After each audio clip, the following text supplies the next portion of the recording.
করতে পারে, তাহলে তার অন্তরে ঈমান ঢুকবে। আমাদের আসলে পারপাস নাই। রমাদান গেলেও তার এরকম কিছু মনে হয় না, রমাদান আইলেও তার কিছুই মনে হয় না, সেটাকে বুঝেই না। রমাদানে তো শয়তানকে শিকলবদ্ধ করা হয়, তারপরও কেন আমরা পাপ করে থাকি? পাপ মানুষ কেবলমাত্র শয়তানের কারণেই করে না, মানুষের মধ্যে কিন্তু একটা মিনি শয়তান বসবাস করে। If you don't have any plan, then you are planning to fail. রোজার তো মূল স্পিরিট মানুষকে কি তাকওয়া তার অন্তরে তৈরি করে দেয়, অর্থাৎ হারাম থেকে তাকে দূরে রাখবে। আল্লাহ তাআলা ঈমানদারদের কাছ থেকে তাদের জীবন এবং সম্পদ কিনে নিয়েছেন, বিনিময় কি? জান্নাত। কেউ যদি রমাদানের কারণে রমাদানকে অনেক ব্যবসা করার জন্য পণ্য গুদামজাত করে রাখে, রমাদানে তারপরে দাম বাড়াবে, এরা তো আল্লাহর দৃষ্টিতে ভয়াবহ অপরাধী। এই লোক আবার জান্নাতে যায় কিভাবে? আলেমী দিন, মিডিয়া ব্যক্তিত্ব এবং তারবিয়া এডুকেশন নেটওয়ার্কের সম্মানিত প্রতিষ্ঠাতা ও চেয়ারম্যান শায়েখ প্রফেসর মুখতার আহমেদ স্যার। আসসালামু আলাইকুম রহমতুল্লাহ বারাকাতুহু। স্যার, আপনি কেমন আছেন? আলহামদুলিল্লাহ, আলহামদুলিল্লাহ। আপনি কেমন আছেন? আলহামদুলিল্লাহ স্যার, আপনাকে অসংখ্য কৃতজ্ঞতা প্রকাশ করছি আজকে আমাদের মাঝে এই প্রোগ্রামে উপস্থিত হওয়ার জন্য এবং আপনার মূল্যবান সময় দেওয়ার জন্য। জাযাকুমুল্লাহ খায়ের। আল্লাহ তাআলা আপনাদের এই চমৎকার আয়োজনটাকে, আমাদের এই চমৎকার আয়োজনটাকে আল্লাহ তাআলা কবুল করেন, আল্লাহুম্মা আমিন। এবং আমরা যে উদ্দেশ্যে বসেছি সেটার জন্য আমরা আল্লাহ সুবহানাহু ওয়া তাআলার পক্ষ থেকে বারাকা এবং রহমত নিয়ে সম্পাদন করতে পারি, আল্লাহ তাআলা সেই তৌফিক দান করুন। শুকরান, বারাকাল্লাহ ফিক। আজকের এই প্রোগ্রামটি আমাদের জন্য, আমাদের সকলের জন্য অত্যন্ত গুরুত্বপূর্ণ হতে যাচ্ছে, কারণ আমরা এই প্রোগ্রামটি সাজিয়েছি আসন্ন রমাদান উপলক্ষে। এই রমাদানকে আমাদের জীবনে কিভাবে আমরা সবচেয়ে বেশি ইফেক্টিভ ওয়েতে প্রোডাক্টিভভাবে কাটাতে পারবো এবং আমাদের আল্লাহর সাথে সম্পর্ক বৃদ্ধি করতে পারবো, সেই উদ্দেশ্যে আজকের এই প্রোগ্রাম। এবং আপনি এই প্রোগ্রামের মাধ্যমে এই রমাদানকে সুন্দরভাবে কাটানোর জন্য প্রয়োজনীয় সকল দিক নির্দেশনা পেয়ে যাবেন ইনশাআল্লাহ। রমাদান আমাদের লাইফ রিসেট বাটন হিসেবে কাজ করে। আমরা যখন বিভিন্ন ডিভাইসগুলো ব্যবহার করি, দীর্ঘদিন ব্যবহারের ফলে আমাদের ডিভাইসগুলো স্লো হয়ে যায়, তখন আমরা কি করি, সেগুলোকে রিসেট দেই, রিস্টার্ট দেই, তখন আবার সচল হয়। তো আপনার কাছে স্যার জানতে চাওয়া, রমাদান কিভাবে আমাদের জীবনে লাইফ রিসেট বাটন হিসেবে কাজ করে? বিসমিল্লাহ ওয়াসসালাতু ওয়াসসালামু আলা রাসূলিল্লাহ ওয়া বাদ। আপনি একেবারে যথাযথ জায়গায় ধরেছেন। আমরা যখন কোনো ডিভাইস ব্যবহার করি, অথবা যদি আমরা আমাদের মোবাইল ফোনগুলোর কথাও বলি, তাহলে এখানে ব্যাকগ্রাউন্ডে অনেক অ্যাপস চলে, দীর্ঘদিন চলার কারণে এটা স্লো হয়ে যায়। সেখানে আমাদেরকে আবার এটা ফ্যাক্টরি রিসেটিং, অথবা যদি আমরা বলি এটাকে রিস্টার্টিংয়ে আমাদেরকে যেতে হয়। যদি আমরা অনেকবার রিস্টার্ট দিই, তখন আমাদের এটা আবার কিছুটা স্পিড খুঁজে পায়। তো আমাদের জীবনটা ঠিক এরকম। গোটা বছর জুড়ে যখন আমরা বিভিন্ন ধরনের কাজে ব্যস্ত থাকি, গুনাহ করে লোকেরা, অপরাধ করে, পাপ করে, তাদের যেই দৈনিক কার্যকলাপ যেগুলো তাদের জন্য ফরজ, এগুলো যখন লোকেরা সম্পাদন করে না, এগুলো থেকে তারা দূরে থাকে, তখন তাদের জীবনটা স্লো হয়ে যায়, মানে ইবাদতের জীবনটা স্লো হয়ে যায়। অথবা যদি আমরা বলি, এমনি তো মানুষের জীবনটা তো প্রচণ্ড পারপাসফুল, মানুষের জীবনে তো একটা লক্ষ্য আছে, উদ্দেশ্য আছে। এটা তো অন্যান্য গরু ছাগলের মতো জীবন না যে এটার কোনো উদ্দেশ্য নাই বা লক্ষ্য নাই। নিশ্চয়ই একটা লক্ষ্য উদ্দেশ্য আছে। সেই লক্ষ্য উদ্দেশ্য পানে আমরা আসলে ধাবিত হতে পারি না, পেছন থেকে কী যেন আমাদেরকে টেনে ধরে। তো যখন রমাদান আসে, তখন এই জীবনের আবার সেই গতিটা আমরা খুঁজে পাই, লক্ষ্য আমরা খুঁজে পাই, আমাদের আইডেন্টিটি আমরা খুঁজে পাই, অথবা যে উদ্দেশ্যে আল্লাহ তাআলা আমাদেরকে তৈরি করেছেন সেটা আবার নতুন করে আমরা খুঁজে পাই। আল্লাহ তাআলা কোরআনে সে কথা বলেছেন যে কুতিবা আলাইকুমুস সিয়ামু কামা কুতিবা আলাল লাযিনা মিন ক্বাবলিকুম লাআল্লাকুম তাত্তাকুন। তোমাদের পূর্ববর্তীদের মতো তোমাদের উপর রোজা ফরজ করা হয়েছে যেন তোমরা তাকওয়া অর্জন করতে পারো বা অবলম্বন করতে পারো। তাকওয়া মানে হচ্ছে আমাদের জীবনটাকে আবার রিসেট করে দেয়। রিসেট মানে কি, আমরা যখন রিসেটিংয়ের কথা বলি, তার মানে যদি আমরা কোনো ডিভাইসের কথা বলি, এটা ফ্যাক্টরিতে যখন তৈরি হয় তখন এটা একটা অরিজিনাল স্ট্যাটাস থাকে, কিন্তু পরবর্তীতে ব্যবহারের কারণে কি হয়, সেখানে অনেক ধরনের জাঙ্ক অথবা অনেক ওভারলোড হওয়ার কারণে সেখানে বিভিন্ন ধরনের মানে সমস্যা তৈরি হয়, এটা আর আগের মতো ফাংশন করে না। আমাদেরকেও তো আল্লাহ তাআলা এরকম পিওর আকারে তৈরি করেছেন না? যখন আমাদের পিতাকে জান্নাতে তৈরি করেছেন এবং তার পিঠ থেকে মানব জাতির প্রত্যেক সন্তানকে আল্লাহ তাআলা তৈরি করলেন, মানে আদম আলাইহিস সালামের সন্তানকে যখন তার পিঠ থেকে আল্লাহ তাআলা বের করলেন, আল্লাহ তাআলা তখন আমাদেরকে জিজ্ঞেস করেন, আলাস্তু বিরাব্বিকুম, আমি কি তোমাদের রব নই? তখন আমরা সবাই কিন্তু বলেছি হ্যাঁ বালা, হ্যাঁ আপনি আমাদের রব। তো তার মানে হচ্ছে আমরা কিন্তু জান্নাতে তৈরি হয়েছে। এবং প্রত্যেক মানুষ যখন জন্ম নেয় তখন কি তার কোনো গুনাহ থাকে? কুল্লু মাউলুদিন ইউলাদু আলাল ফিতরা, আল্লাহ রাসূল বলেছেন এবং আল্লাহ তাআলা বলেছেন ফিতরাতুল্লাহি আল্লাতী ফাতারান নাসা আলাইহা। লা তাবদীলা লিখালকিল্লাহ, আল্লাহ তাআলা বলেছেন আল্লাহ মানুষকে ফিতরাতের উপর তৈরি করেছেন, মানে হচ্ছে আল্লাহ মানুষকে একটা পিউরিটির উপর তৈরি করেছেন। এই কারণে কোনো মানব সন্তান শিশু অবস্থায় মারা গেলে সে জান্নাতে যাবে, এমনকি যদি ইহুদি খ্রিস্টান মুশরিক দের সন্তান হয়, কাফের মুশরিকদের সন্তান হয়, তাহলে কিন্তু তারা জান্নাতে যাবে। কারণ কি? সুবহানাল্লাহ, কারণ সে তো তখনও গুনাহ করার সুযোগ পায়নি, অর্থাৎ সে পবিত্র আকারে জন্ম নিয়েছে, আর এই পবিত্র আকারে সে জান্নাতে চলে যাবে। গুনাহ এখনো তার লেখা হয়নি, গুনাহ করা এখনো তার বয়স হয়নি। তো আল্লাহ তাআলা আমাদেরকে এইরকম পিওর আকারে পৃথিবীতে পাঠিয়েছেন ফিতরাতের উপর। তারপরে আমাদের পিতামাতা অথবা আমাদের এনভায়রনমেন্ট অথবা আমরা যেই দর্শন লালন করি, যে আদর্শ আমরা গ্রহণ করি, তার কারণে কিন্তু আমরা তখন পলুটেড হতে থাকি। তখন আমাদের আবর্জনা, মানে যদি আমরা গুনার আবর্জনার কথা বলি, এগুলো তখন আমাদের কলবের উপর এগুলো এসে দানা বাঁধে, অন্ধকারাচ্ছন্ন করে ফেলে, সেখানে বিভিন্ন কালো স্পট পড়তে থাকে এবং একটা সময় আমাদের কল্প তখন অন্ধ হয়ে যায়। তখন ওই যে রাসূল সাল্লাল্লাহু আলাইহি ওয়াসাল্লাম যেটা বলেছেন, আলা ওয়াহিয়াল কলব, এটা হচ্ছে কল্পটা তখন অন্ধ হয়ে যায় বা কল্প তখন দুর্বল হয়ে যায়। তখন আর কলব আমাদেরকে ভালো কাজ করতে সেই আগ্রহ দেখায় না বা সেটা আগ্রহী হয় না ভালো কাজ করতে। তাহলে আমাদেরকে আবার ওই যে অবস্থায় আল্লাহ তাআলা আমাদেরকে তৈরি করেছেন, যে আমরা একেবারে পিওর অবস্থায়, এই পিওর অবস্থায় কিন্তু রমাদান আমাদেরকে নিয়ে যায়। কিভাবে নিয়ে যায়? তখন আমাদের অনেক ধরনের ডিটক্স মানে তখন হয়। কিভাবে হয়? যেমন একটা বলি, আমরা ফিজিক্যালি কিন্তু আমরা সত্যি করতে আল্লাহর পক্ষ থেকে বা আল্লাহর পথ থেকে অনেক দূরে সরে যাই, কিন্তু রমাদান আসে আমাদেরকে একটা ডিসিপ্লিন প্রদান করে। আমি কখন খাবো, কখন ঘুমাবো, কখন আবার সালাত আদায় করব, লম্বা সময় জুড়ে কিন্তু আমাদেরকে নামাজ পড়তে হয়। যদি আমরা তারাবির নামাজের কথা বলি, কিয়ামুল লাইলের কথা বলি, এবং গভীর রাতে উঠে কিন্তু আমাদেরকে খেতে হয়, যেটা সাহরির কথা আমরা বলি। ফলে এটা কিন্তু আমাদেরকে ফিজিক্যালি কিন্তু ফিট করে দেয়, মানে ফিজিক্যাল। যদি আবার ধরুন আমরা এই সময় একটু কম খাওয়ার কারণে আমাদের শরীরের মেদ যেগুলো তৈরি হয়েছে, অথবা যদি শরীরে কোনো টক্সিকেশন এর কথা বলছি, এগুলি যখন তৈরি হয়, এগুলো কিন্তু ধীরে ধীরে কি বের হয়ে যায়। এবং এই কারণে কিন্তু আমরা জানি যে সায়েন্স বিজ্ঞানে বলেছে 2016 সালে এর উপর একটা নোবেল প্রাইজও পেয়েছে, মানে জাপানের এক মানে সায়েন্টিস্ট, মেডিকেল সায়েন্টিস্ট, তিনি করেছেন অটোফেজি তিনি আবিষ্কার করেছেন। অটোফেজি মানে হচ্ছে আমাদের শরীরে ক্যান্সারাস কিছু সেল ডেভেলপ করে। সবসময় স্টোমাক যখন আমরা খাদ্য দিয়ে, পানীয় দিয়ে পূর্ণ করে রাখি, তখন এখানে কিছু মানে ক্যান্সারাস কিছু সেল ডেভেলপ করে।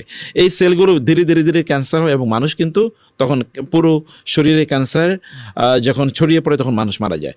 ঠিক রমাদান আসার পর যখন সে খায় না, তখন তার ওই যে ক্যান্সারের যে সেলগুলো ডেভেলপ করেছিল, এগুলো দুর্বল হতে থাকে, কারণ সে তো খাবার পায় না, তাই না?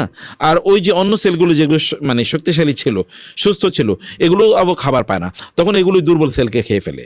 ফলে কি হয়? রমাদান এটা একটা রিসাইকেল বিনের মতো কাজ করে। সুবহানাল্লাহ।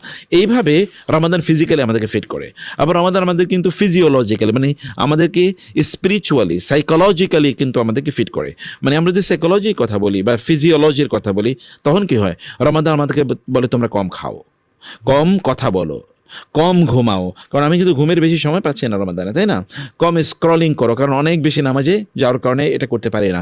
কম সিনেমা দেখো, কম টিভি দেখো, অথবা কম আড্ডা দাও। এগুলো কিন্তু রমাদান আমাদেরকে কম কম কম কম করতে পারে, কারণ রুটিন অনুসারে আমাদেরকে চলতে হয়। তো ফলে এটাও কিন্তু আমরা ফিজিওলজিক্যাল, মানে স্পিরিচুয়ালি আমাদেরকে, বা আমরা যদি বলি মানে আধ্যাত্মিকভাবে, এটা কিন্তু আমাদেরকে সেট করে দেয়। আবার আধ্যাত্মিকতার আরেকটা জায়গা আছে, যেমন তাকওয়া অন্তরে তৈরি করে দেয়। আচ্ছা, আমরা কেউ আমাদেরকে দেখে না, তারপরও খাই না, এটা কিন্তু বিশাল অর্জন, এটা সাধারণ কিছু না। কিন্তু আমরা যদি দুনিয়াতে, গোটা পৃথিবীর যদি সকল সিকিউরিটির যত ধরনের আয়োজন আছে, সিসি ক্যামেরা থেকে শুরু করে যা কিছু আছে, সবও যদি মানুষকে মানে পেছনে লাগিয়ে দেওয়া হয় যে সে যেন না খায়, মানুষকে গিয়ে ঠেকাতে পারবে? সে টয়লেটে ঢুকে খাবে, কোনো একটা রুমে ঢুকে খাবে, মানে আলাদা জায়গায় গিয়ে খাবে, প্রয়োজনে সে অন্ধকারের মধ্যে গিয়ে খাবে, মানে মাটির নিচে গিয়ে খাবে, মানে কিছু একটা সে করবে খাওয়ার জন্য, তাই না? মানুষ যেমন পাপ করে বা যখন গুনাহ করে, তখন কিন্তু কোনো একটা মেকানিজম সে তৈরি করে নেয়। কিন্তু আমরা রমাদানে কি কেউ আমাদেরকে দেখছে? আল্লাহ ছাড়া কেউ কি আমাদেরকে কোনো সুপারভিশন করছে? কেউ রেকর্ড করে না, কেউ জিজ্ঞাসা করে না। রমাদান কেউ জিজ্ঞেস করে নাকি যে তুমি কি দিনের বেলা খেয়েছো কিনা? কিন্তু তারপরে দেখেন কোনো পুলিশিং নাই, কিন্তু তারপরে কি লোকেরা খায় না। এটা কিন্তু একটা হিউজ একটা বিষয়। এইটাকেই যদি মানুষ ক্যাপিটালাইজ করে না, যদি রমাদানের পরে এটাকে লোকেরা ধরে রাখে, তাইলে মানুষের গোটা জীবন পরিবর্তন হয়ে যেতে পারে। তো ফলে রমাদান তো আসলে একটা রিসেটিং, আমাদেরকে আবার আল্লাহ সুবহানাহু ওয়া তাআলার পথে একেবারে নিয়ে আসে। কিন্তু আমরা যদি কাজগুলো পারপাসফুলি করি, যদি আমরা বুঝে শুনে করি যে না, এই কাজগুলো আমি এই উদ্দেশ্যে করছি, আদারওয়াইজ ফাস্টিং আর অন্যান্য ধর্মের লোকজনের উপবাসের মধ্যে পার্থক্য কি? হিন্দুরাও কিন্তু উপবাস থাকে, খ্রিস্টান এবং ইহুদিরা তারাও কিন্তু ফাস্টিং করে। তাহলে আমাদের ফাস্টিং আর তাদের ফাস্টিংয়ের মধ্যে পার্থক্য আছে। পার্থক্যটা কোথায়? তাহলে আমরা পারপাসফুল এটা করি, আমরা আল্লাহর জন্য এটা করি, আল্লাহর নির্দেশ পালনের জন্য এটা আমরা করি, আমরা এটা আমাদের শরীরের জন্য করি না। বলছি যে এটা শারীরিক হয়তো বা অনেক উপকার আছে বটে, কিন্তু আমরা কি শরীরের উপকারের জন্য করি? না, আমাদের আত্মার উন্নয়নের জন্য করি। আমাদের নফস এটা যেন মুতমাইন্নায় রূপান্তরিত হয়, নফস আম্মার অবস্থায় ছিল এর যেন কমপক্ষে লাউয়ামা স্তরে মানে উপনীত হয়, যেন নফস বলে যে না এই কাজগুলো তুমি ভুল করেছো, তার মধ্যে বিবেক যেটা ছিল সেটা যেন জাগ্রত হয়। এর আমাদের কিন্তু এই কাজগুলো হয় সত্যিকার অর্থেই। স্যার, আপনি যেটা বললেন যে রমাদান, আসলে আমরা মনে করি যে রমাদান আসলো শুধুমাত্র একটা ইবাদতকে কেন্দ্র করে, সেটা হচ্ছে রোজা। জি আর রোজাকে আমরা শুধু মনে করি একটা নির্দিষ্ট সময় পর সময় পর্যন্ত না খেয়ে থাকা, জি জি কিন্তু রমাদানের উদ্দেশ্য তো এটা হতে পারে না। না, না। তাহলে এটার কি শুধুমাত্র না খেয়ে থাকাই উদ্দেশ্য, নাকি আত্মার আত্মশুদ্ধি করা উদ্দেশ্য? এক্স্যাক্টলি, কোরআনে তো আল্লাহ তাআলা সে কথা বলেছেন লাআল্লাকুম তাত্তাকুন, যেন তোমরা তাকওয়া অবলম্বন করতে পারো। অতএব রমাদানে আমি খাদ্য থেকে দূরে থাকবো বটে, পানীয় থেকে দূরে থাকবো বটে, কিন্তু খাদ্য এবং পানীয় রমাদানে গ্রহণ করা কি হারাম? না। এগুলো কি খাদ্য কি হারাম জিনিস? পানীয় কি হারাম জিনিস? না। অথবা স্বামী স্ত্রী তাদের পারস্পরিক যে মানে যেটাকে আমরা বলি যে নির্জন নিবাস, এটা কি হারাম জিনিস? না। না। কিন্তু দিনের একটা নির্ধারিত সময় আল্লাহ তাআলা কি এটা হারাম করেছেন। যেই জিনিসটা হালাল, কিন্তু দিনের একটা নির্ধারিত সময় আল্লাহ তাআলা আমাদেরকে বলেছেন এই কাজটা যেন আমরা না করি, এটা আমাদেরকে পার্মানেন্টলি যেগুলো হারাম সেগুলো থেকে দূরে রাখার জন্য এটা কিন্তু একটা অভ্যস্ততা তৈরি করে। মানুষ যদি কোনো একটা জিনিস থেকে ইন্টেনশনালি সিদ্ধান্ত নিয়ে নিজকে কন্ট্রোল করে কোনো একটা জিনিস থেকে দূরে থাকতে পারে, তাহলে তার মধ্যে কিন্তু একটা ফ্রিডম তৈরি হয়, তখন তার মধ্যে একটা ক্যাপাসিটি তৈরি হয়, একটা পাওয়ার তৈরি হয় তার মধ্যে, যেরকম বলে উইল পাওয়ার, তার মধ্যে কিন্তু এরকম একটা পাওয়ার তৈরি হয়। এই পাওয়ারটাই পরবর্তীতে তাকে অন্যান্য হারাম কাজ থেকে দূরে থাকার জন্য তাকে সাহায্য করে।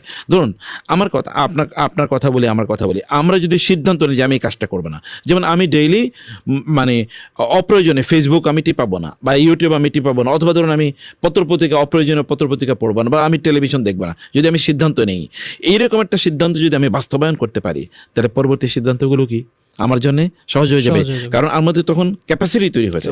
কারণ অধিকাংশ লোকই তার নফসের দাস, তাই না? বরং আল্লাহ তাআলা বলেছেন যে ওই আফারাইতা মান ইত্তাখাযা ইলাহাহু হাওয়াহু, যে তার ইলাহকে মানে তার হাওয়াকে তার মনে যা চায় এটাকে তার ইলাহ বানিয়ে নিয়েছে। মানে এই সকল লোক হচ্ছে আসহাবুল হাওয়া, আসহাবুল ফিলিংস, তার হচ্ছে মনে যা চায় তা তারা করে। কিন্তু আপনি যখন মনটাকে নিয়ন্ত্রণ করার মতো একটা যোগ্যতা তৈরি করবেন, মন তুমি চেয়েছো আমি কিন্তু এটা করবো না, যেমন রমাদানে আমরা খাই না, খেতে কি মনে চায় না? আমাদের চায়। আমাদের কি পানি পান করতে মনে চায় না? চায়। আমাদেরকে হারাম কাজ করতে মনে চায়, কিন্তু তারপর আমরা করি না। এই যে মানুষের মধ্যে একটা ক্যাপাবিলিটি তৈরি করে দেয়া, একটা ডিটারমিনেশন তৈরি করে দেয়া, একটা ডিসিশন মেকিং, বা তার মধ্যে আজম যেটাকে আমরা বলছি, এই যে তার মধ্যে এরকম একটা শক্তি তৈরি করে দেয়া, এই কাজটাই যদি লোকেরা বুঝে শুনে করে, তাহলে রমাদানে পরে অথবা রমাদানের অন্যান্য যত হারাম কাজ আছে সেগুলো থেকে সে বিরত থাকতে পারে। রাসূল সাল্লাল্লাহু আলাইহি ওয়াসাল্লাম কিন্তু এই কারণে বলেছেন, রোজা কেবলমাত্র ওই যে বিখ্যাত সে হাদিসটি যে অনেক কাম মিন সাইমিন লাইসা লাহু মিন সিয়ামিহি ইল্লাল জু' ওয়া কাম মিন কাইমিন লাইসা লাহু মিন কিয়ামি ইল্লা মানে ইল্লা সাহার, মানে এমন অনেক রোজাদার আছে তার রোজা থেকে সে কেবল খাদ্য এবং পানীয় থেকে বিরত থাকার কষ্ট ছাড়া কিছুই পায় না। এমন অনেক রাতে নামাজ পড়ার লোক আছে, এদের ওই রাতের নামাজ পড়া কেবলমাত্র ওই রাত জাগ্রত থাকা ছাড়া আর কোনো মানে তার কোনো বেনিফিট নাই, মানে অতটুকুই কেবল সে অর্জন করছে যে রাতে জায়গা রয়েছে আর কি। কিন্তু কারণ কি? কারণ হচ্ছে যিনি রোজা রাখছেন তিনি গীবত ছাড়েন না, তিনি মানুষের বিরুদ্ধে মিথ্যা অপবাদ দেওয়া ছাড়েন না, তিনি মানুষকে কষ্ট দেওয়া ছাড়েন না, তিনি হয়তো বা চুরি চামারি করা বাটপারি করা তিনি ছাড়েন না, তিনি গালিগালাজ করা ছাড়েন না, তিনি তর্ক বিতর্ক করা ছাড়েন না, তিনি হয়তো বা ধরেন চোখের জেনা ছাড়েন না, তিনি মুখের জেনা ছাড়েন না, তিনি অন্তরের জেনা ছাড়েন না, তিনি হয়তো বা হারাম কাজে অগ্রসর হচ্ছেন, হারাম তিনি গ্রহণ করছেন, ফলে তিনি কয়েকটা হালাল জিনিস থেকে কেবল বিরত থাকলেন, যেগুলো পার্মানেন্টলি হারাম সেগুলো থেকে তিনি বিরত থাকলেন না। তাইলে এই জাতীয় রোজা সত্যিকার অর্থে কাজে লাগে না। রমাদানে কিন্তু সিগনিফিকেন্টলি মুসলিম ওয়ার্ল্ডে অপরাধ কি কমে না বলেন তো? কমে, প্রচুর পরিমাণ কমে। যে সকল লোকের রমাদানের আগে খারাপ কাজ করতো অথবা কোনোদিন মসজিদমুখী হতো না, তা কিন্তু রমাদান মসজিদে যায়। এবং কথা আছে যে আমি রোজা রাখছি কিছু করতে পারবো না, তাই না? রোজা রাখছি আমি কিছু করতে পারি না, এটা কিন্তু হয়তোবা জিনিসটা নেগেটিভ। যেমন ঘুষ খায় বলে আমি কিন্তু ভাই দিনের বেলা ধরতে পারবো না, আমি আজকে রোজা আছি, অথবা টেবিলে দেন আমি হাত দিয়ে ধরতে পারবো না, কমপক্ষে এতটুকু অনুভূতি কিন্তু তার মধ্যে আছে। জিনিসটা হয়তোবা সে যেভাবে করছে এটা খুবই নিন্দনীয়, কিন্তু তার মধ্যে অনুভূতিটা কাজ করছে। যদি একটা রাইট ট্র্যাকে তুলে দেওয়া যায় এই জাতীয় মানসিকতাকে, তাহলে কিন্তু এরা সত্যিকার অর্থে ভালো মানুষ হয়ে যেতে পারে। রমাদান সত্যিকার অর্থে কারণে বলছি কেবল খাদ্য পানীয় থেকে বিরত থাকার ইস্যু না, বরং যেগুলো আল্লাহ তাআলা পার্মানেন্টলি হারাম করেছেন সেগুলো থেকে বিরত থাকে। এই কারণে সালফে সালিহিন তারা বলতেন, কেউ যদি রোজা রাখা অবস্থায় যদি গীবত করে তার রোজা হবে না। কেউ যদি রোজা রাখা অবস্থায় মানে অন্য কোনো হারাম কাজ করে তাহলে তার রোজা হবে না। কারণ রোজার তো মূল স্পিরিট মানুষকে কি তাকওয়া তার অন্তরে তৈরি করে দেয়, অর্থাৎ হারাম থেকে তাকে দূরে রাখবে। আমরা সেই কারণে বলবো যে রোজা সত্যিকার অর্থে, আমি কত মানুষকে দেখেছি রমাদানের কারণে এই লোকগুলো আল্লাহওয়ালা হয়ে গেছে, বহু মানুষকে দেখেছি কেবল রমাদানের রোজা তাকে আল্লাহওয়ালা বানিয়ে ফেলেছে। অথবা এটা তো এর মধ্যে সেই উপাদান আছে তো রমাদানের মধ্যে। আল্লাহ সুবহানাহু ওয়া তাআলা রমাদান আসলে কি হয়, শয়তানকে শিকলে বন্ধ করে রাখেন না, দুষ্ট জিনগুলোকে বন্দী করে রাখেন, আসমানের দরজাগুলো খুলে দেন, অর্থাৎ জান্নাতের দরজাগুলো খুলে দেন, জাহান্নামের দরজাগুলো বন্ধ করে দেন। মানে একটা আবহাওয়া আল্লাহ তৈরি করে দেন, একটা অসাধারণ আবহাওয়া, যে এই আবহের মধ্যে আমরা যেন দিনই কাজ করতে পারি। স্যার, আপনি যেটা বললেন যে রমাদান আসলে শয়তানকে শিকলবদ্ধ করা হয়, কিন্তু আমাদের একটা কনসার্ন আছে এরকম যে আমরা সাধারণত শয়তান বলে বিদায় পাপ করে থাকি, কিন্তু রমাদানে তো শয়তানকে শিকলবদ্ধ করা হয়, তারপরও কেন আমরা পাপ করে থাকি? খুবই সুন্দর একটা কথা। মূলত পাপ মানুষ কেবলমাত্র শয়তানের কারণে করে না, মানুষের মধ্যে কিন্তু একটা মিনি শয়তান বসবাস করে। মানুষ যখন কোনো কাজ হ্যাবিটে রূপান্তরিত করে, মানে তার অভ্যাসে রূপান্তরিত করে, ওটা কিন্তু তখন মিনি শয়তানে পরিণত হয়ে যায়। অতএব লোকেরা কেবলমাত্র শয়তান তাকে ধোকা দিয়েছে বলে কাজ করে না, বরং শয়তান ধোকা দেওয়ার মাধ্যমে সে এই কাজটি করতে করতে এটা তার হ্যাবিটে পরিণত হয়ে গেছে, এটা তার চরিত্রের অংশ হয়ে গেছে। এই কারণে লোকেরা এই কাজগুলো করে। ধরুন 11 মাস জুড়ে কোনো একটা মানুষ যে অন্যায় করেছে, সে অন্যায়টা 11 মাস পর হঠাৎ করে তিনি কিভাবে বন্ধ করবেন? যদি আমরা ধরুন একটা ফ্যানের কথা বলি, তো ফ্যানটা যখন আমরা বন্ধ করি সাথে সাথে গিয়ে বন্ধ হয়ে যায়? সুইচটা বন্ধ করলে কোনো দিন তার সময় লাগে। ঠিক তেমনিভাবে আমরা যখন গাড়িকে স্টার্ট যখন বন্ধ করি, তার সাথে সাথে কি তার চাকা ঘোরা বন্ধ হয়ে যায়? নো, তারপর কিন্তু সে আরও অনেক দূরে যায়, তাই না? তাকে হার্ড ব্রেক করা লাগে। হার্ড ব্রেক করলেও কি সামনে যায় না গাড়ি? যায় তো। একবার হার্ড ব্রেক করেছেন, তারপর কিন্তু সে একটু আরেকটু আগে যায় না, মানে ইয়ে করতে করতে, ড্র্যাগিং করতে করতে সামনে চলে যায়। তো ফলে আমরা যখন 11 মাস একটা গতি নিয়ে যখন চলেছি, মানে একটা হ্যাবিট তৈরি করেছে, রমাদানে এসে হঠাৎ করে আমরা এই হ্যাবিটটা তৈরি করতে পারি না, মানে আমরা হ্যাবিটটাকে পরিবর্তন করতে পারি না। এই কারণে দেখুন রাসূলুল্লাহ সাল্লাল্লাহু আলাইহি ওয়াসাল্লাম কিন্তু রমাদানের আগে প্রস্তুতি নিতে বলেছেন। কোনটা? শাবান মাস। গোটা শাবান মাস জুড়ে তিনি রোজা রাখতেন, ইল্লা কালিলা। হাদিস শেষে রাসূলুল্লাহ সাল্লাল্লাহু আলাইহি ওয়াসাল্লাম শাবান মাসে অল্প কয়েকদিন বাদ দিয়ে বাকি সবগুলো দিন তিনি রোজা রাখতেন। এবং উসামা বিন যায়েদ রাদিয়াল্লাহু তাআলা আনহু, আয়েশা রাদিয়াল্লাহু তাআলা আনহু সহ অনেক সাহাবী থেকে এরকম বর্ণনা আছে, রাসূলুল্লাহ সাল্লাল্লাহু আলাইহি ওয়াসাল্লাম অল্প 2-1টা দিন বাদ দিয়ে আর পুরো শাবান মাসে তিনি রোজা রাখতেন। কারণ কি? রমাদানে যেন হঠাৎ করে প্রবেশ না করি। একজন মানুষ হঠাৎ করে যদি কোথাও ঢোকে তাহলে তিনি বুঝতে পারবেন না, আর বোঝার আগে 8-10 দিন চলে গেছে। এরপরে আবার কি কয়েকদিন পরে, এরপরে ঈদের শপিং, ঈদ, এরপরে মধ্যখানে কয়েকটা দিন তিনি ভালো থাকতে পারেন।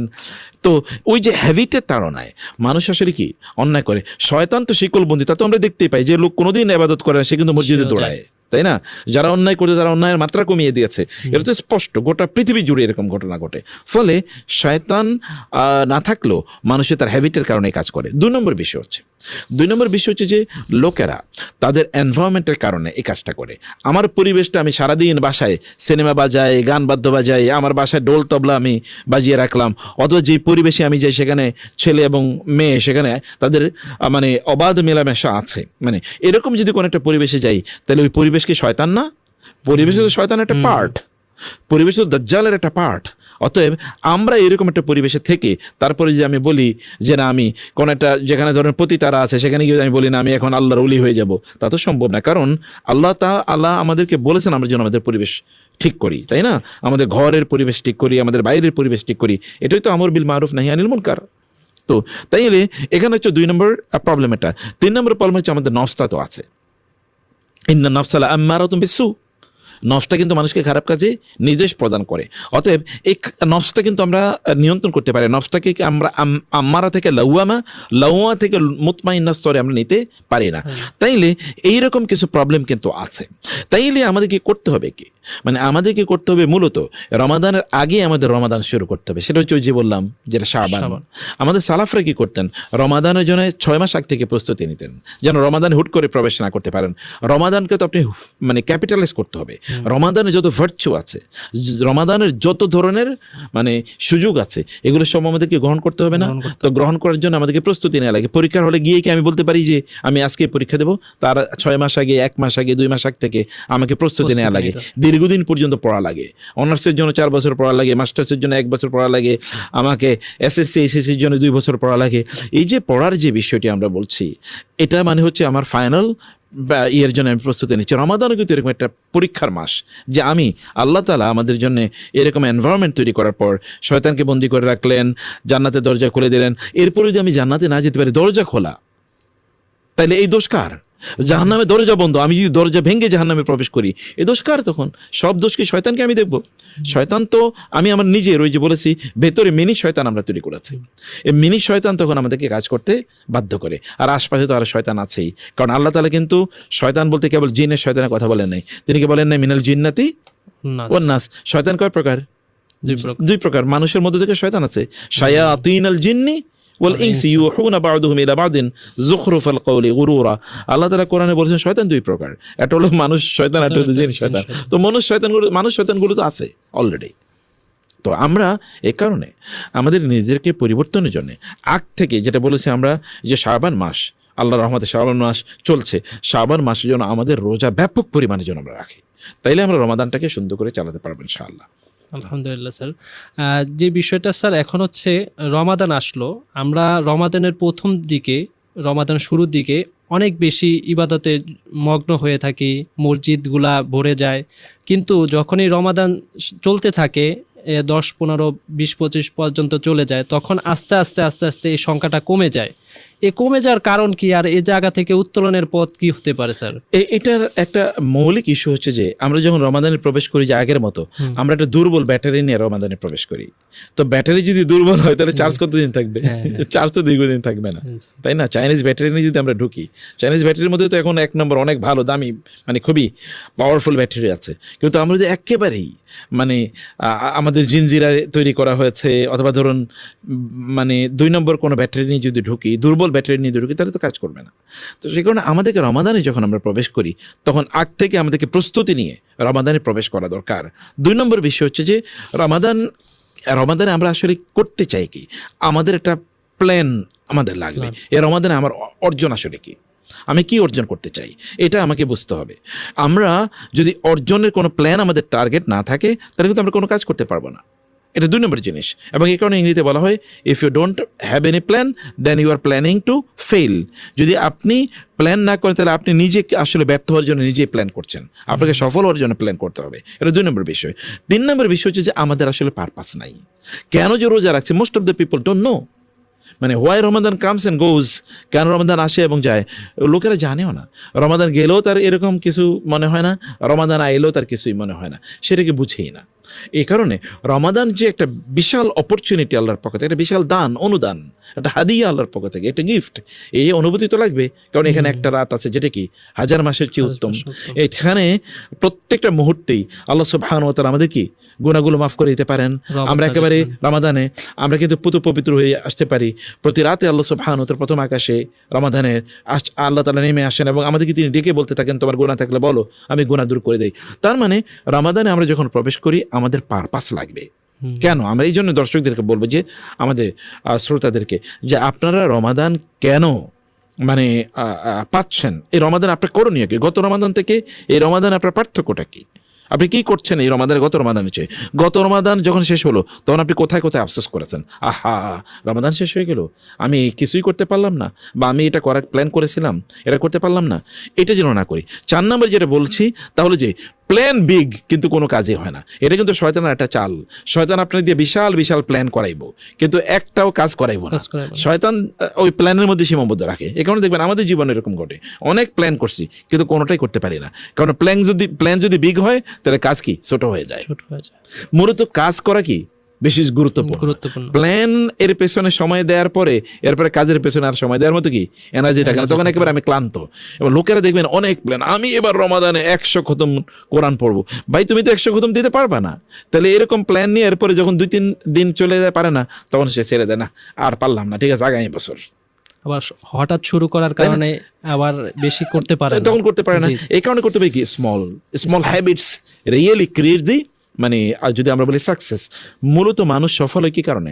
ছোট ছোট ভালো কাজ রেগুলার করবে, ছোট ছোট করে করবে, ছোট জিনিস নেবে। যেমন ধরুন ডেইলি 10 মিনিট কোরআন তেলাওয়াত করবে, এটা তিনি সিদ্ধান্ত নিলেন যে আমি ডেইলি, এবং এটা নন নেগোশিয়েবল, নন কম্প্রোমাইজেবল, এটাকে কোনো নন অ্যাভয়েডেবল, আনঅ্যাভয়েডেবল না, আমি এটা অ্যাভয়েড করবোই না, আমি 10 মিনিটই কোরআন তেলাওয়াত করবো ডেইলি। আমি 8 রাকাতেই অথবা 20 রাকাতে আমি তাহাজ্জুদ মানে তারাবি পড়বো, এটা পড়বো, যতটুকু আমি পড়েছি ছাড়বো না। প্রথম দিক দিয়ে 20 রাকাতের পরে আর 8 রাকাতের পরে আর পড়েই না, মানে এমন যেন না হয়। আমি তাহাজ্জুদ নামাজ পাচ্ছি 2 রাকাতে আমি পড়বো, আমি তাসবিহ তাহলিল পড়বো, আমি ঠিক আছে 10 মিনিটই পড়বো, ঠিক আছে। আমি ইসলামিক আলোচনা শুনবো, ঠিক আছে আমি 1 ঘন্টায় শুনবো, মানে একেবারে ব্লক, মানে এটা একেবারে ছোট ছোট ছোট করে নেবে তিনি, ঠিক আছে। এবং যেমন ধরুন ফজর সেন্ট্রিক, যে আমি ফজর মিস করবো না, ঠিক আছে এটাই করেন যে এই রমাদানে আমি একদিনও ফজর মিস করতে চাই না, আমি জামাতে গিয়ে ফজর আদায় করবো। সাইকোলজিতে বলে কেউ যদি 30 থেকে 33 দিন কোনো একটা কাজ একেবারে মানে মন থেকে করে, তাহলে এটা তার চরিত্র হয়ে যায়, হ্যাবিট হয়ে যায়। এরপরে আর তিনি কি ওটা তিনি কখনো ছাড়বেন না, এটা তার মানে চরিত্রের অংশ হয়ে যায় এই কাজটাই করতে পারলে। আর রমাদান তো আল্লাহ তাআলা এরকম 30 দিনের দিয়েছেন, সে কারণে আমরা বলবো যে স্মল টার্গেট নেন, ছোট ছোট টার্গেট নেন, কিন্তু এটা যে আপনি যারা বলেন কন্টিনিউয়াসলি করেন, মানে করতে হবে কি continuity, consistency is the name of the game বলা হয়, যে কনসিস্টেন্সি, যারা যে কাজটা আপনি একটা কাজ ছোট করে করেছেন, যেমন একটা এক্সাম্পল বলি, প্রতিদিন তিনি যদি 10 আয়াত করে কোরআন পড়েন, অথবা প্রতিদিন তিনি যদি 10 মিনিট করে পড়েন, তাহলে মাস শেষে কত মিনিট? 300 মিনিট। বছর শেষে কত মিনিট? আপনি দেখেন বছর শেষে এবার কত হাজার ঘন্টা হয়ে যায়। দেখা যাবে যে তিনি যদি 1 বছর 10 মিনিট করে কোরআন পড়েন, তাহলে দেখবে এটা প্রায় কয়েক দিনের সমান হয়ে যাবে, অথচ কয়েকদিন তার পক্ষে কিন্তু করা সম্ভব ছিল না। তো সেই কারণে স্মল কিন্তু কন্টিনিউয়াসলি কনসিস্টেন্টলি এটাকে করতে হবে। যদি এটা তিনি ঠিকমতো রাখতে পারেন যে এটা তিনি ছাড়বেন না, তাহলে তার কি তার চরিত্রের অংশ হয়ে যাবে ইনশাআল্লাহ। এবং ষষ্ঠতে যে জিনিসটি বলতে চাই তা হলো যে তিনি যেমনভাবে পজিটিভ কিছু কাজ করবেন বলছেন, তেমনিভাবে নেগেটিভ 2টা ছোটো ছোটো জিনিস তিনি ছেড়ে দেবেন, যে আচ্ছা ঠিক আছে আমি এটা ছেড়ে দেবো, যেমন আমি হারাম কোনো কন্টেন্ট দেখবো না, বা আমার চোখটাকে আমি নিয়ন্ত্রণ করবো। যদি এতটুকু তিনি করেন, আমাদের বিশ্বাস যে ইনশাআল্লাহ এই রমাদানটা তার জন্য অন্য রমাদানের চেয়ে কি ডিফারেন্ট হয়ে যাবে, অন্য রমাদানের চেয়ে তার জন্য এটা ডিফারেন্ট হয়ে যাবে ইনশাআল্লাহ। আমরা রমাদান আসে এবং রমাদান আসলে চলে যায়, আমরা করতে পারি না। ওই যে আপনি একটা ইঙ্গিত দিয়েছিলেন, তাহলে যে আমরা আসলে অনেক বেশি করে প্রথমে শুরু করি, তারপরে কি হয়ে যায়, এরপরে ব্যাটারি শেষ হয়ে যায়, এরপরে এনার্জি শেষ, এরপরে আমি ক্লান্ত। মানে প্রথম রাতে একেবারে কি 20 রাকাত পড়লো, তারাবি পড়লো 12 রাকাত, মানে তারাবি 20 রাকাত, তাহাজ্জুদ 12 রাকাত, এরপরে কি সারা রাত ঘুমাইলো না, এরপরে দিন ফজরই মিস, এরপর থেকে আর কোনো কাজ নেই। সাধারণত সবে কদরের সময় বেশি দেখা যায় ফজর মিস করে ফেলে। তো আমরা এই কারণে বলবো যে প্রিয় ভাইরা, একেবারে শুরু থেকে কন্ট্রোল করেন, যে না আমি 10 মিনিটই করব, 20 মিনিটই করব, আমি কোরআনের একটা আয়াতেরই অনুবাদ পড়বো, তাফসির পড়বো, ঠিক আছে। ছোট ছোট করে করেন, কন্টিনিউয়াসলি করেন, বড় করে শুরু করতে যাবেন না। বড় করে শুরু করে কেউ কোনোদিনই কোনো কাজ করতে পারে না, সব কাজই ছোট। যেমন ধরুন অনেক বড় গাছ কি থেকে হয়? একদম একবার ছোট্ট একটা বীজ থেকে হয় না? আচ্ছা আল্লাহ তাআলা আমাদেরকে কি থেকে তৈরি করেছেন? নাপাক পানি থেকে, এক ফোঁটা পানি থেকে তৈরি করছেন না? কিন্তু আমরা কত বিশাল মানুষ এখন রূপান্তরিত হয়েছে। আল্লাহ সুবহানাহু ওয়া তাআলা আমাদেরকে দেখিয়ে দিয়েছেন যে একেবারে ছোট্ট থেকে তৈরি করতে হয়, ছোট থেকে তৈরি হলেই তারপর এটা বড় হয়। আমরা যখন জন্ম নিয়েছি তখন ছোটভাবে জন্ম নিয়েছি, এত বড় হয়ে কি আমরা জন্ম নিয়েছি? না। মানুষ কি একসাথে তার পিএইচডি করতে পারে, একসাথে কোরআন হাফিজ হতে পারে? তাকে আগে আলিফ বাতাসা পড়তে হয়। অতএব ছোট থেকে শুরু করেন, এটা গ্র্যাজুয়ালি বাড়ান, হ্যাবিটে পরিণত হবে। আজকে 10 মিনিট, প্রথম দিন 10 মিনিট করে, পরের দিন 11 মিনিট, তারপরের দিন 12 মিনিট, তারপরের দিন 13 মিনিট, তারপরের দিন ডেইলি যদি 10 মিনিট করে বাড়ান, তাহলে লাস্ট দিন কত মিনিট হবে? 40 মিনিট হয়ে যাবে, সুবহানাল্লাহ, তাই না? এটাই ওই যে আমরা বলে না, বিন্দু বিন্দু পানি থেকে কি হয়? সিন্ধু হয়। ছোট ছোট বালিকণা থেকে কি হয়? বিশাল বড় মরুভূমি তৈরি হয়। আমাদেরকে ছোট ছোট থেকেই শুরু করতে হবে ইনশাআল্লাহ। স্যার, আমরা ইবাদত করি ঠিক আছে রমাদানে, কিন্তু আমাদের একটা সমস্যা হয়, আমরা ফোকাস ধরে রাখতে পারি না। এই ফোকাস ধরে না রাখার জন্য সবচেয়ে বড় একটি ডিস্ট্রাকশন হচ্ছে, বিশেষ করে আমাদের জেনজি থেকে শুরু করে সকলেরই, এটা সোশ্যাল মিডিয়া, আমাদের ডিভাইসগুলো। তো রমাদান উপলক্ষে এই যে ডিস্ট্রাকশনের জন্য যে প্রধান মাধ্যম সোশ্যাল মিডিয়া, ডিভাইস, এগুলাকে কিভাবে সীমিত পরিসরে ব্যবহার করতে পারি? এটা খুবই গুরুত্বপূর্ণ একটা বিষয়। বরং আমি বলবো যে আজকে আমরা যে যুগে বসবাস করি, এটা একটা অ্যাটেনশন ইকোনমির যুগে বসবাস করি। অ্যাটেনশন ইকোনমি মানে কি? মানে হচ্ছে আমরা যে সোশ্যাল মিডিয়াতে সময় দিই না, আমরা হয়তো মনে করি আমি আমার আনন্দের জন্য করছি, আসলে আমি আরেকজনের ব্যবসা করে দিচ্ছি, তাই না? আচ্ছা, ফেসবুক এটা কি পৃথিবীর সবচেয়ে 2 নম্বর বা 3 নম্বর ধনী ও যে মাঝে মাঝে হয়, কিসের উপর ভিত্তি করে? ও আসলে করে কি, কিসের ব্যবসা করে? Attention economy. ও আসলে আমার অ্যাটেনশন কি বিক্রি করে আরেকজনের কাছে, আমার অ্যাটেনশন ও বিক্রি করতেছে। মানে আমি যে তাকাইতেছি তার ফেসবুকে দেখে, ও এটা আরেকজনের কাছে বিক্রি করে। এই যে ফেসবুকে এত কোটি কোটি টাকার বুস্টিং হয়, কোটি কোটি ডলারের, এই বুস্টিং কেন করে? কারণ আমি তাকাচ্ছি। আমি যখন ইউটিউবে কোনো কিছু দেখি, তখন কি আমি গুগলের এই পৃথিবীর সবচেয়ে ধনী বানিয়ে দিচ্ছি না? বানিয়ে দিচ্ছি, কারণ ও তো আমারই বিক্রি করছে। ফলে nothing is called, there is nothing called free lunch, ইংরেজিতে বলে। কোনো কিছুই ফ্রি না। আমি আসলে আরেকজনের কি বানাচ্ছি? ধনী বানাচ্ছি। তো ফলে আমাদেরকে রমাদানে এই জায়গাটা আমাদের ভালো করে বোঝা দরকার। এ কারণে আপনি যেটা বলছেন ডিজিটাল ডিটক্সিং, মানে ডিটক্সিং, মানে ডিজিটালে আমাদের যে ডিস্ট্রাকশন তৈরি হচ্ছে, এটা এই যুগের সবচেয়ে বড় প্রবলেম হচ্ছে এটা। বরং আধুনিক জেনজির তো হিউজ পাওয়ার, কিন্তু জেনজির একটা বড় প্রবলেম আছে। এই প্রবলেম হলো কি, জেনজি প্রচুর পরিমাণে ডিজিটালি তারা মানে অ্যাডিক্টেড। এই ডিজিটাল অ্যাডিকশন থেকে তাদেরকে বাঁচতে হলে রমাদান একটা মোক্ষম সময় তাদের জন্য। এবং রমাদান এটা কীভাবে করবে? আমরা বলবো ডিসকানেক্ট টু রিকানেক্ট। মানে এই ডিজিটাল থেকে ডিসকানেক্ট হয়ে কি রিকানেক্ট হবে কার সাথে? আল্লাহ সুবহানাহু ওয়া তাআলার সাথে। আল্লাহর সাথে রিকানেকশন করার একটা বড় সুযোগ এখানে আছে। তাহলে এখানে আমরা কিভাবে করব কাজটা? 1 নম্বর বলবো যে আমরা আমাদের সবাইকে বলবো, শুধু আমরা ইয়াং জেনারেশনের কথা বলছি না, আমরা এখন তো বৃদ্ধ, মানে সকলের পরিস্থিতি একই। আমরা বলবো যে আপনারা ডিজিটাল এতেকাফ করেন। মানে কেবল মসজিদে এতেকাফ না, ডিজিটাল এতেকাফ আছে। মানে কি, এই যে ডিজিটাল ডিভাইসগুলো অথবা ইন্টারনেট বা এইগুলো ব্যবহার এর মাত্রা সীমিত করেন। এখন বলবেন কীভাবে সীমিত করব? সীমিত করার অনেক সুন্দর উপায় আছে। যেমন ধরুন, কেউ যদি বলে যে আমি ইফতারের 1 ঘন্টা আগ থেকে কি আর ইন্টারনেট ব্যবহার করবো না, ইফতারি থেকে এরপরে রাতের 11টা পর্যন্ত করবো না, কারণ ফজর মানে মাগরিবের নামাজ আছে, এশা আছে, তারাবি আছে, এরপরে বাসায় আসবো। এরপরে ঘুমের কমপক্ষে আধা ঘন্টা আগ থেকে কি ডিভাইস ব্যবহার করা বন্ধ। কোনো অবস্থায় আমার বেডরুমে অর্থাৎ আমার বেডে, বিছানায় ডিভাইস ব্যবহার চলবে না, এটা হারাম, নিষিদ্ধ।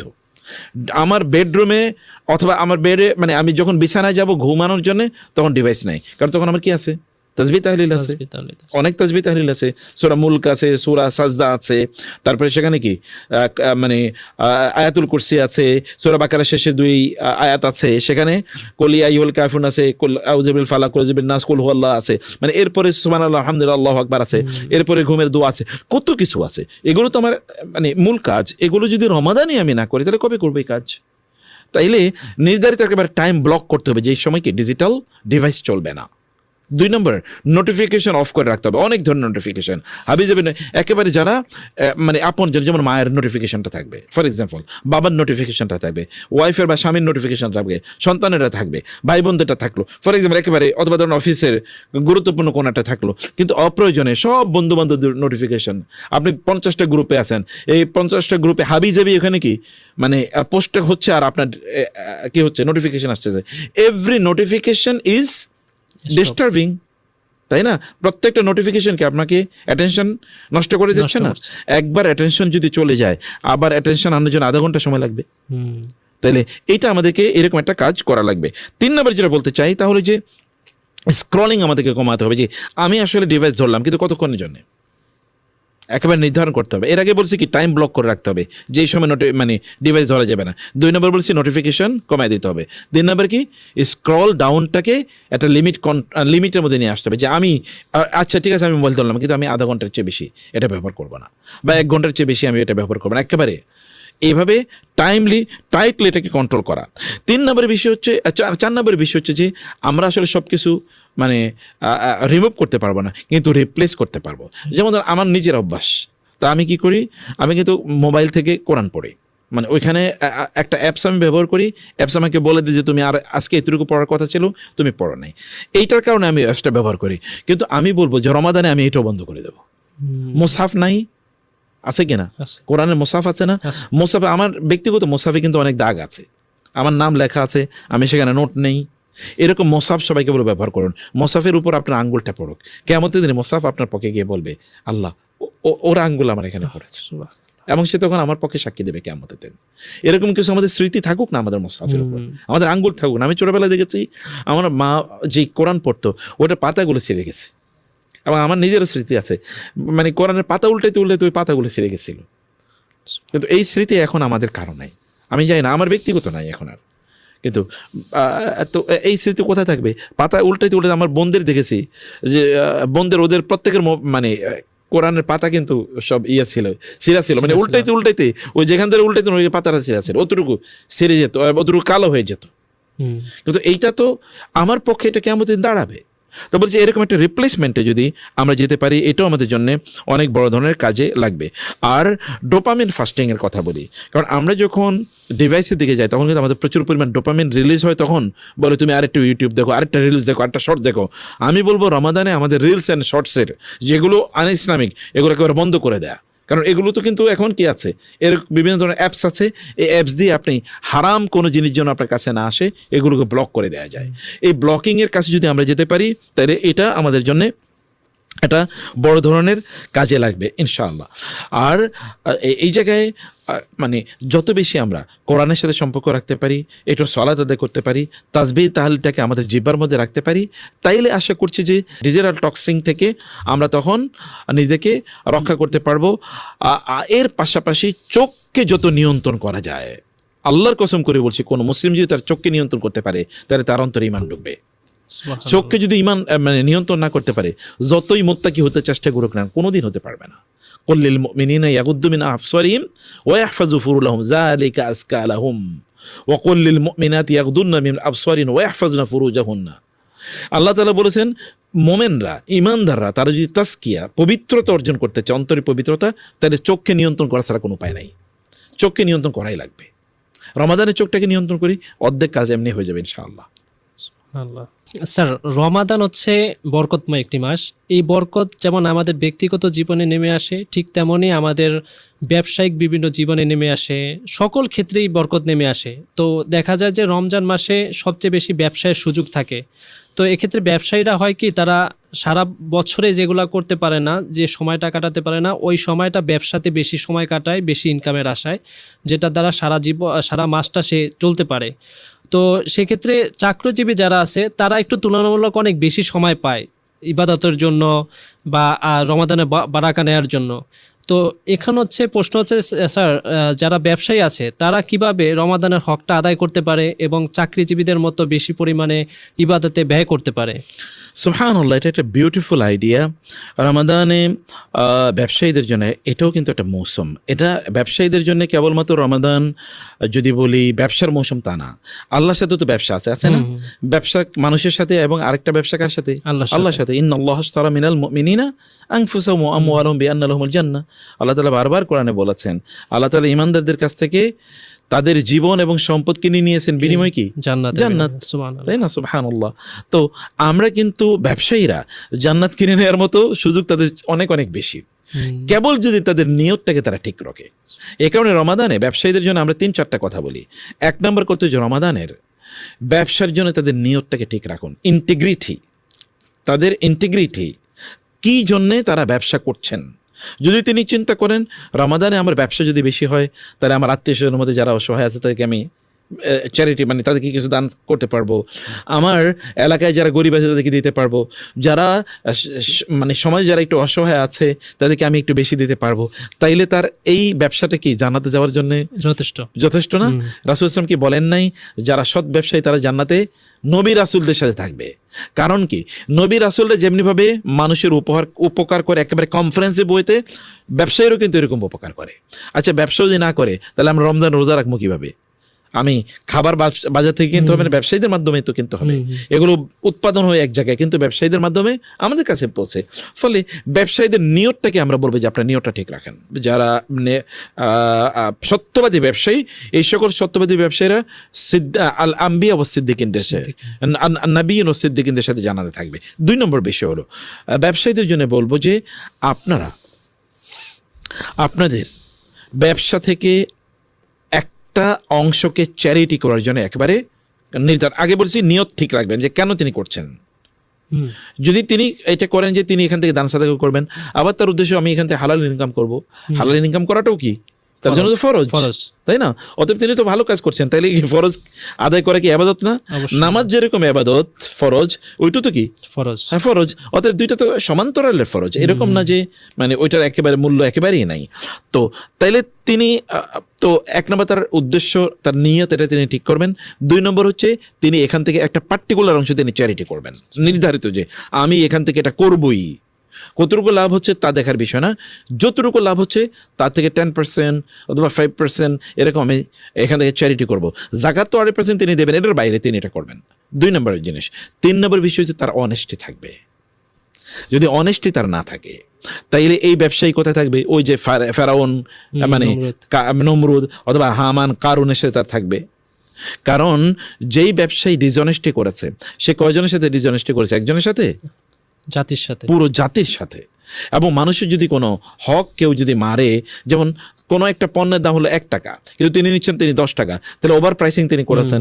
এর মাধ্যমে তিনি অন্যের হক তিনি মেরে খেয়েছেন, জুলুম করেছেন। এই জুলুমের কিয়ামতের দিন কি এটা দিতে হবে না? প্রতিদান দিতে হবে না? প্রতিদান দিবেন কি দিয়ে কিয়ামতের দিন?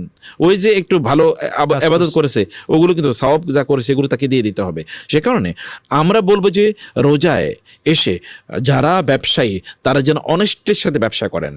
রাসূল বলেছেন কুল্লু মুহতাকিরিন খাতিউন, কেউ যদি রমাদানের কারণে রমাদানকে অনেক ব্যবসা করার জন্য পণ্য গুদামজাত করে রাখে, রমাদানে তারপরে দাম বাড়াবে, এরা তো আল্লাহর দৃষ্টিতে ভয়াবহ অপরাধী। এই লোক আবার জান্নাতে যায় কিভাবে? এ তো উম্মার সাথে গাদ্দারি করেছে। উম্মার সাথে যে গাদ্দারি করে সে এবার জান্নাতে যায় কিভাবে?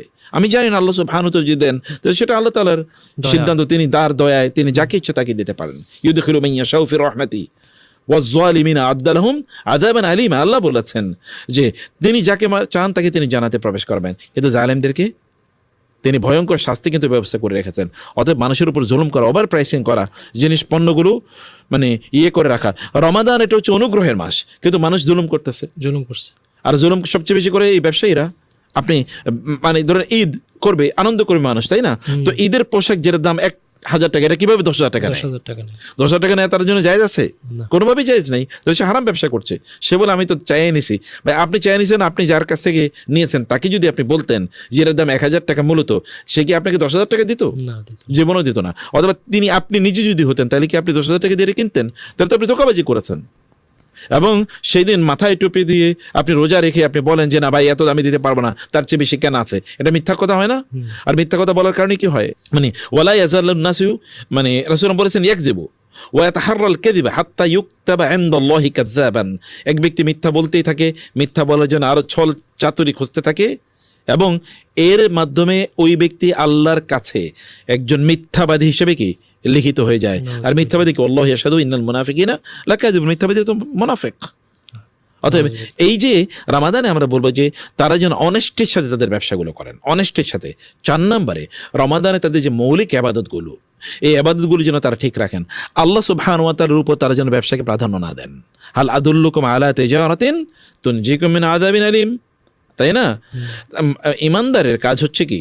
এই যে সূরা জুমার একেবারে শেষের দিকে আছে, মানে সেখানে আল্লাহ সুবহানাহু ওয়া তাআলা বলেছেন যে আল্লাহর কাছে যা আছে সেটা তার জন্য কি অনেক অনেক অনেক উত্তম। অন্য জায়গায় আছে ওমা ইনদাল্লাহি খায়রুল লিল আবরার, ওমা ইনদাল্লাহি খায়রুন লাউ কানু ইয়ালামুন। আর তারা যদি জানতো যে আল্লাহর কাছে যা আছে তা অনেক বেশি কল্যাণকর, তাহলে কি না মানে ভালো হতো। মূলত মানুষ যদি আল্লাহ সুবহানাহু ওয়া তাআলাকে প্রাধান্য দেন তাহলে আল্লাহ তাআলা তাকে প্রাধান্য দেবেন।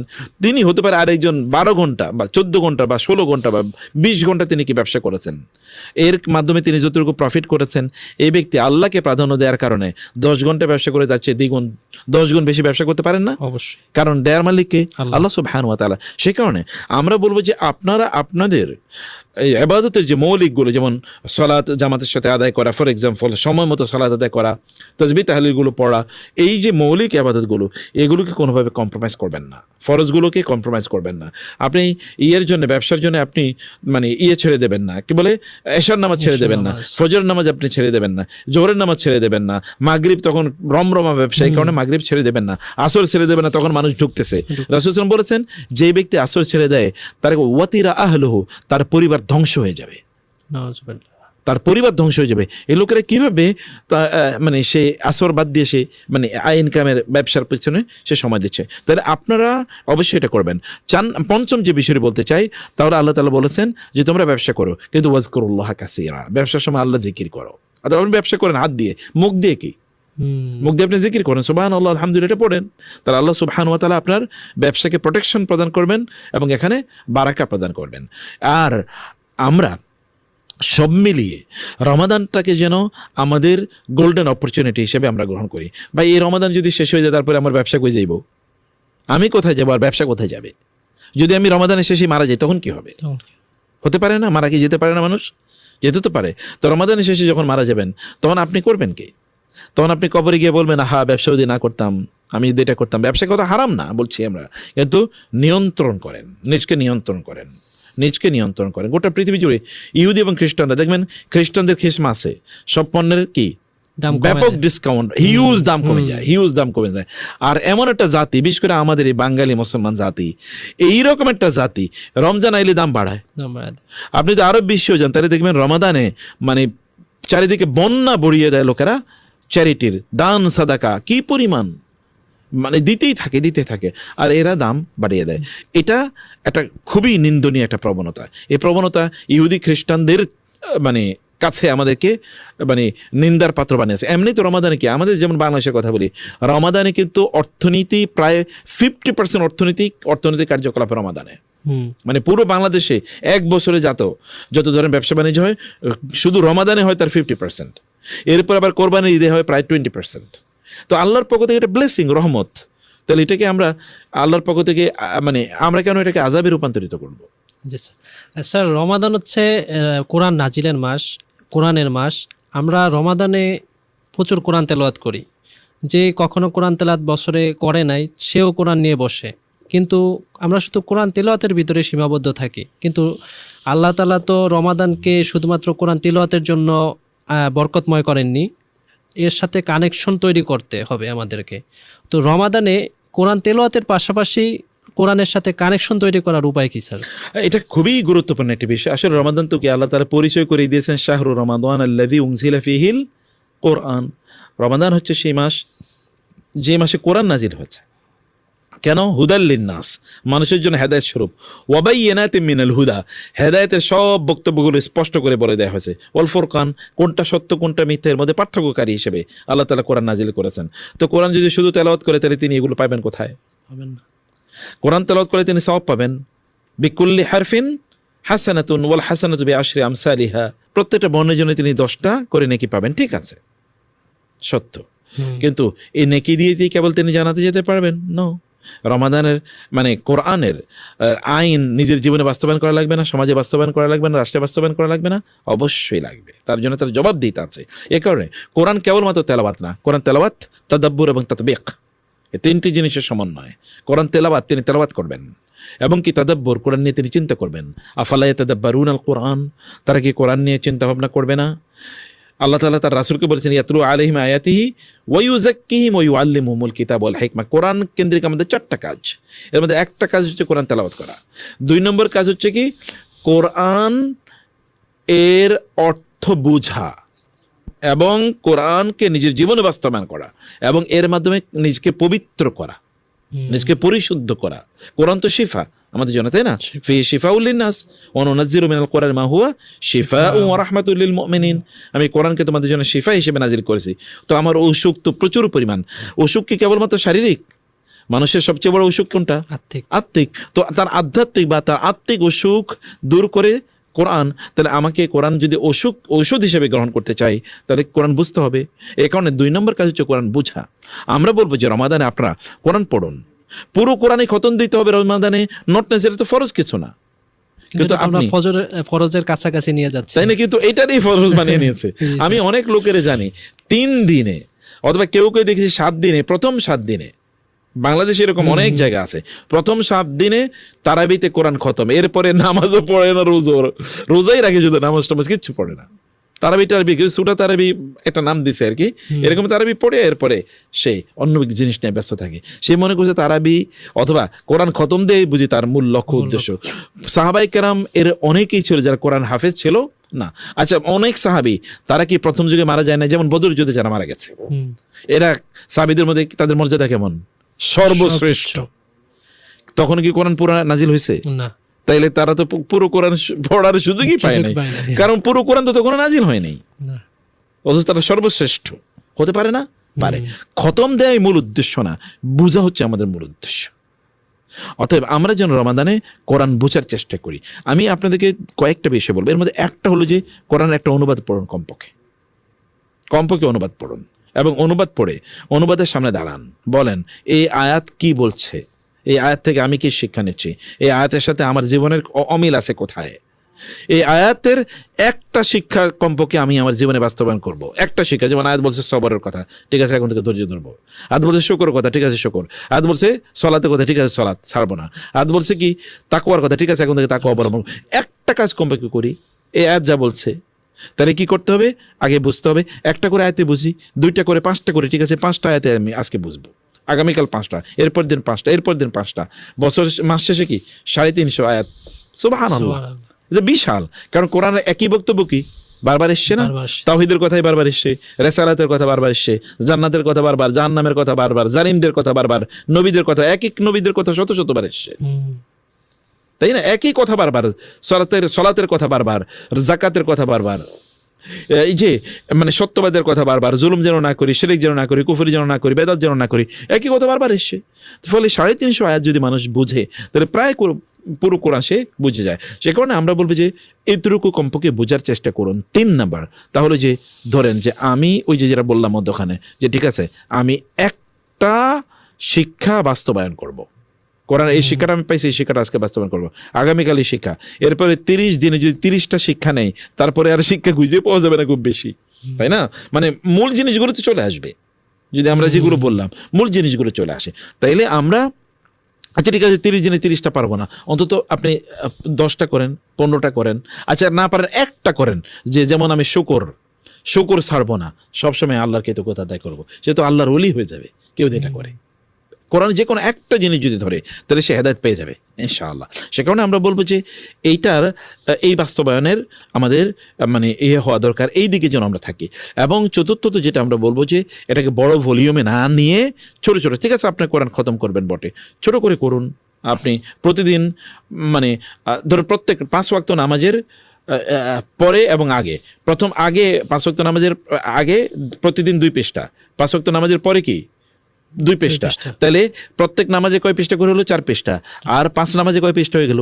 20 পৃষ্ঠা। 20 পৃষ্ঠা মানে 1 পারা হয়ে গেছে, কোনো টেনশন নেই, এমনি হয়ে গেল। অথবা তিনি যদি বলেন ফজরের পরে ঘুমাবো না, এটা এক্সাম্পল বলছি, যেহেতু রমাদানে ফজরের নামাজগুলো আমাদের এই সমাজে একটু কি আগেই হয়, সময় মতো হয়, তাহলে এরপরে সূর্য ওঠা পর্যন্ত কি একটু সময় আছে, বলে যে ফজর থেকে সূর্য ওঠা পর্যন্ত আমি আর ঘুমাবো না, এতটুকু পর্যন্ত আমি তেলাওয়াত করবো। সূর্য ওঠার পর ইশরাকের নামাজ পড়ে তারপরে কি ঘুমাবো, যদি কেউ ঘুমাতে চায়, অথবা আমি অফিসে বা চাকরি বাকরি ব্যবসা বাণিজ্যে যাবো, তাইলে এর মধ্যে তার কোরআন এমনিই খতম হয়ে যায়। সুবহানাল্লাহ। সে কারণে আমরা বলি আল্লাহ তাআলা তো সহজ করে দিয়েছেন, আমরা কঠিন বানালেই কঠিন হয়ে যায়। দ্বীন ইউসরুন ওয়ালা ইউশাদ্দাদ-দ্বীন ওয়াহাদুন ইল্লা গালাবাহু। দ্বীন হচ্ছে খুবই সহজ, কেউ যদি জটিল বানাতে চায় তাহলে ওই দ্বীনের কাছে গিয়ে সে পরাজিত হবে, সে কোনোদিন সফল হবে না। স্যার আমরা অনুষ্ঠানের একদম শেষ পর্যায়ে চলে এসেছি। শেষ করার আগে একটি বিষয় জানতে চাচ্ছি স্যার, আমরা জানি যে তারবিয়া এডুকেশন নেটওয়ার্ক সারা দেশব্যাপী এবং বিশ্বব্যাপী ইসলামিক এডুকেশন নিয়ে কাজ করছে। এখানে শিশু থেকে শুরু করে কিশোর, বৃদ্ধ, যুবক সকলেই জন্যই বিভিন্ন প্রোগ্রাম আছে। সারা বছরব্যাপী বিভিন্ন প্রোগ্রামে মানুষ পড়াশোনা করছে, ইলমে দিন শিক্ষা করছে। তো রমাদান উপলক্ষে এরকম কোনো স্পেশাল প্রোগ্রাম তারবিয়াতে আছে কিনা? Alhamdulillah, Tarbiyah to dedicated to teach Quran and the seerah of the Prophet sallallahu alaihi wasallam. Tarbiyah কিছু স্পেশালাইজড প্রোগ্রাম আছে আল্লাহর রহমতে, আমাদের যেমন হিফজ। রমাদান কেন্দ্রিক আমাদের গোটা রমাদানে আমাদের কোরআন কেন্দ্রিক 2-3টা প্রোগ্রাম আছে। তোমাদের যেমন জুজ আম, মানে আমরা জুজ আম্মা যেটাকে বলছি, আমরা জুজ আম্মাটা আমরা রমাদানে হিফজ করাই সাধারণত। এবছর রমাদানেও আমরা আমাদের শিক্ষার্থীরা যারা আছে তার জন্য এটা উন্মুক্ত করে দিচ্ছি আমরা, যে জুজ আম্মা তারা হিফজ করতে পারবেন ইনশাআল্লাহ। এখানে ছোটদের জন্য সুযোগ থাকবে, বড়দের জন্য সুযোগ থাকবে, মহিলাদের জন্য, বোনদের জন্য, ভাইদের জন্য আলাদা সুযোগ আছে। তারা জুজ আম্মা তারা হিফজ করতে পারবেন ইনশাআল্লাহ। 2 নম্বর বিষয় হচ্ছে যে রমাদানে আমরা কায়দায় নুরানিয়া, যেটাকে আমরা বলছি নুরানি কায়দা অনেকেই কোরআন পড়তে পারে না, কিন্তু রমাদানে তিনি কোরআনটা পড়ে ফেলতে চান। আমরা রমাদানে তাকে কোরআনটা পড়িয়ে দিতে চাই ইনশাআল্লাহ। এই রমাদানে তিনি কোরআন মানে কোরআন যেন পড়তে পারেন, তিনি এটুকু তিনি রমাদানে তিনি শিখতে পারবেন ইনশাআল্লাহ। এটা 2 নম্বর কাজ। আর 3 নম্বর কাজ হচ্ছে যে এখানে আমরা রমাদানটাকে কীভাবে লোকেরা খুবই প্রোডাক্টিভ বানাতে পারে, মানে খুবই চমৎকারভাবে রমাদানটা তারা কাটাতে পারে। যেমন আমরা আজকে কয়েকটা ইস্যু আলোচনা করলাম, এর সাথে আরও কমপক্ষে আমরা 26, 27, 28টা ইস্যু আমরা আলোচনা করব, একেবারে ঈদ সহ, লাইলাতুল কদর সহ, এতেকাফ সহ রমাদানের প্রত্যেকটা সময়গুলোকে তারা কীভাবে কাটাবেন, এটার জন্য আমরা তাদেরকে একটা ফুল প্ল্যান দেবো। এর উপর ভিত্তি করে আমরা একটা আলাদা প্রোগ্রাম আনতেছি। এই প্রোগ্রামটা যেন একেবারে তারা আগেই যেন তারা দেখতে পারেন, রমাদানের আগে যেন রমাদানের কেন্দ্রিক তাদের এই প্রস্তুতিটা থাকে। রমাদানের সময় আমরা আরেকটা জিনিস চালাবো ইনশাআল্লাহ, আমাদের অফার করছি। আমাদের যারা শ্রোতা আছেন বা দর্শক যারা আছেন বা আমাদের যারা তারবিয়ার সাথে আছেন দীর্ঘদিন পর্যন্ত বা অনেকে তারবিয়ার সাথে থাকারও তারা ইচ্ছা করছেন, এই রমাদানে তাদের জন্য একটা স্পেশাল অফার আছে আমাদের। সেটা হচ্ছে যে পারিবারিক ব্যবস্থা, মানে যেটা ফ্যামিলি ম্যানেজমেন্ট আমরা বলছি। ফ্যামিলি ম্যানেজমেন্টে কি আছে, যেমন স্বামী স্ত্রীর রিলেশন, সন্তানদেরকে কীভাবে লালন পালন করব। আজকে যেমন আমাদেরকে আমেরিকা থেকে একজন বোন তিনি ফোন করে বলেছেন তার বাচ্চার বয়স হচ্ছে 8 মাস। তিনি আমাদের বিভিন্ন প্রোগ্রাম কথাবার্তা শুনে তার সন্তানকে তিনি চিন্তা করেছেন তাকে তিনি দিনের একজন দায়ী বানাবেন। এখন কীভাবে তিনি দায়ী বানাবেন, তার বিয়ায় তার জন্যে কবে কোর্স অফার করবে? এই বাচ্চারা মাত্র 8 মাস বয়স। স্যার যখন অফার হবে এদের কত বছর থেকে আপনারা নেন? তো এই যে বাচ্চাদের জন্যে উপযুক্ত করে আমাদের কিছু প্রোগ্রাম আছে, মানে কীভাবে বাচ্চাদেরকে আমরা মেনটেন করবো, ফ্যামিলি মানে মেনটেনেন্স বা ফ্যামিলি ম্যানেজমেন্টের কথা বলছে। সেখানে প্যারেন্টিংয়ের ইস্যু থাকবে, সেখানে ধরুন আমরা মানে time management, family time management, অথবা ধরুন যদি আমরা বলি যে সেখানে অন্যান্য আত্মীয়স্বজনের সাথে সম্পর্ক কীভাবে রাখবে, সেখানে নারীরা তাদের দিনে আবাদতগুলো কীভাবে মেনটেন করবেন, ইত্যাদি অনেক ইস্যু নিয়ে আমরা সেখানে একটা ফুল সলিউশন দেব, যে এখানে তারা জানতে পারবে যে মানে কীভাবে তাদের পারিবারিক ব্যবস্থাপনা তারা করবে। এটা 3 নম্বর আমাদের। এছাড়া তো আমাদের রেগুলার কিছু ক্লাস আছেই, সেগুলো আমাদের থাকবে ইনশাআল্লাহ। আমরা আরও কিছু প্রোগ্রাম আশা করছি যে রমাদান কেন্দ্রিক মানুষকে যেন কোরআনের সাথে আমরা তাদেরকে আরও বেশি কানেক্টেড করে দিতে পারি, এই কাজগুলো আমরা করবো ইনশাআল্লাহ রমাদানে। আলহামদুলিল্লাহ স্যার, অনেক প্রোগ্রামের কথা আপনি বললেন যেগুলো আমাদের জন্য খুবই গুরুত্বপূর্ণ। আল্লাহ তাআলা তারবিয়ার এই সকল আয়োজনকে কবুল করুন, দীর্ঘমেয়াদী করুন। স্যার আপনাকেও আল্লাহ তাআলা নেক হায়াত দান করুক। আল্লাহ তাআলা আমাদের যে টিম আছে এই টিমকে আল্লাহ সুবহানাহু ওয়া তাআলা কবুল করে নিন। সবাইকে বলবো আল্লাহ তাআলা আমাদের তারবিয়ার একটা টিম আছে, টিমকে যেন আল্লাহ তাআলা কবুল করে নিন, বারাকাপূর্ণ করেন, অনেক প্রোডাক্টিভ করেন। কারণ একটা টিম যদি প্রোডাক্টিভ হয় তাহলে এটা দিয়ে একটা বিপ্লব করা সম্ভব। আল্লাহ তাআলা সাহাবায়ে কেরামের মতো এরকম প্রোডাক্টিভিটি যেন আমাদের মধ্যেও দান করেন, এবং আল্লাহ তাআলা আমাদের সেই ইখলাস, সিনসিয়ারিটি, যোগ্যতা এগুলো যেন আল্লাহ তাআলা বাড়িয়ে দেন। আমিন আমিন। স্যার পরিশেষে আপনাকে আবারও কৃতজ্ঞতা প্রকাশ করছি আমাদের এই প্রোগ্রামে আপনার মূল্যবান সময় দেওয়ার জন্য। বারাকাল্লাহ ফিক। আল্লাহ তাআলা আপনার এই আয়োজনটাকে কবুল করে নিন এবং আজকের এই আলোচনাগুলোকে আল্লাহ তাআলা কবুল করে নিন।